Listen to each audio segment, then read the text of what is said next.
Dobré ránko bytosti, prajem peknú sviežu nedeľu. Dnes sa prihováram tvorcom. Veta, náš zákazník, náš pán je la. Nie je to pravda. Náš zákazník nie je náš pán. Vzťah medzi tvorcom a odberateľom je úplne rovnovážny a vyvážený. A ak nie je, tak jeden alebo druhý začnú strádať. A to predsa nie je úlohou tvorby, ani odbytu, ani odberu. Keď od niekoho príjmame službu, výtvor, jeho energiu, jeho kvality, tak on ich do nich rovnako vložil, tak ako my, keď ho odmenujeme. A každý v tom vzťahu má právo sa rovnovážne o seba postarať a mať tam úctu v prvom rade k sebe, potom ku zdroju, s ktorým tvorí, alebo z ktorého zaplatil tie peniaze, keď je to na tej druhej strane, a až potom k tomu, kto stojí na tej druhej strane.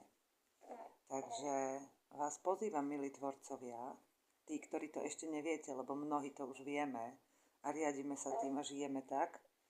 Ak chcete, aby vaša tvorba prišla tam, kde bude naozaj prúdiť, tak buďte v prvom rade prúdiaci. Nevyrábajte zo strachu z nedostatku.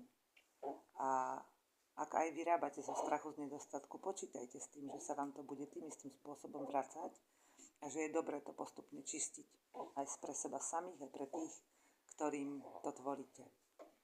Takže náš zákazník je náš priateľ.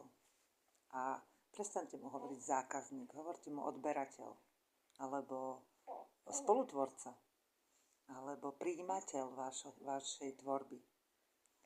Lebo zákazník, tam sú samé zákazy, alebo za niečím, čo je kazové, to je blé. To je zbytočné slovo. Takže s chuťou do tvorby, s chuťou do nič nerobenia, keď máte dnes taký deň, s chuťou do napájania sa na svoj stred, vám prajem dnes ja, Veronika Riava Scott.